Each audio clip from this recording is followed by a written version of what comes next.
या चॅनलमध्ये तुमचं खूप खूप स्वागत आहे. श्री स्वामी समर्थ. आता मी तुम्हाला सांगणार उद्याच्या दिवशी 16 तारखेला अमावस्या आलेली आहे. म्हणजे अमावस्या ही 16 तारखेला संध्याकाळी 8:35 सुरू होणार आहे आणि मंगळवारच्या दिवशी 17 तारखेला ती संध्याकाळी 5:35 समाप्त होणार आहे. त्यामुळे आपल्याला जे उपाय करायचे आहे संध्याकाळचे, जे आता तुम्हाला सांगते उपाय, की बघा आपल्या उद्याच्या दिवशी अमावस्या आहे, तर आपल्याला काय करायचं आहे. मंगळवारच्या दिवशी सकाळी दिवसभर आहे, त्यामुळे अमावस्याच्या दिवशी उठणं वगैरे लावून तुम्हाला स्नान करायचं आहे किंवा पवित्र नदी असेल त्या ठिकाणी आंघोळ करायची आहे. आपला घराचा जो उंबरा आहे त्या ठिकाणी हळद आणि गोमूत्र एकत्र करून त्याचा लेप करायचा आहे. आणि दुसरं म्हणजे ज्या ठिकाणी तुमचं ऑफिस आहे, घर आहे, तुमचं बिझनेस आहे, त्या ठिकाणी जाडे जनपटे असतील ते संपूर्ण काढून घ्यायचे आहे. याच्याने काय होईल तर तुमच्या घरातली नकारात्मक शक्ती बाहेर जाईल. कारण की अमावस्या म्हटली तर आपल्या घरातली इडापिडा भानुबाई म्हणजे जी अलक्ष्मी असते ती बाहेर काढायचा दिवस असतो. तर ह्या तिथीला आपल्याला पितरांसाठी सुद्धा काही असे उपाय करायचे असतात ज्याच्याने आपल्याला खूप चांगले फायदे होत असतात.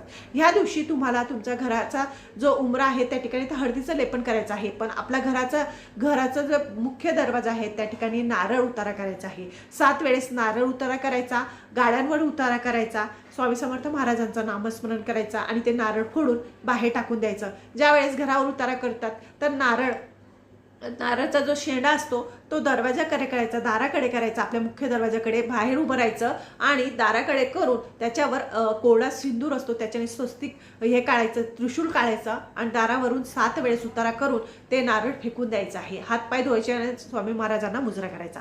दुसरं म्हणजे बघा आपल्या गाळ्यांवरून उतारा करायचा आणि जे जाड मीठ असतं, जाड मीठ घ्यायचं, पांढऱ्या कलरच्या कापडामध्ये ते बांधायचं आणि ते बांधून झाल्यानंतर त्याला पिशवी पॅक करायचे आणि म्हणजे गाडीच्या शीटाखाली ते ठेवायचं. का करायचं तर आपल्या घरातल्या जो व्यक्ती असतो तो कामानिमित्ताने बाहेर जातो, त्याचा ॲक्सिडेंट होऊ नये, त्याचं संरक्षण व्हावं, त्याचं गाडी साधी बंद पडत असेल तर ती बंद होऊ नये, तिचं संरक्षण व्हावं, माणसाचं संरक्षण व्हावं, ॲक्सिडेंट होऊ नये किंवा कोणाची नजर लागू नये यासाठी हा उपाय केला जातो जो अमावस्याच्या दिवशी केला जातो. तर दर अमावस्याला तुम्ही असंच करायचं आहे. तिसरं म्हणजे बघा आपल्या परिवारासाठी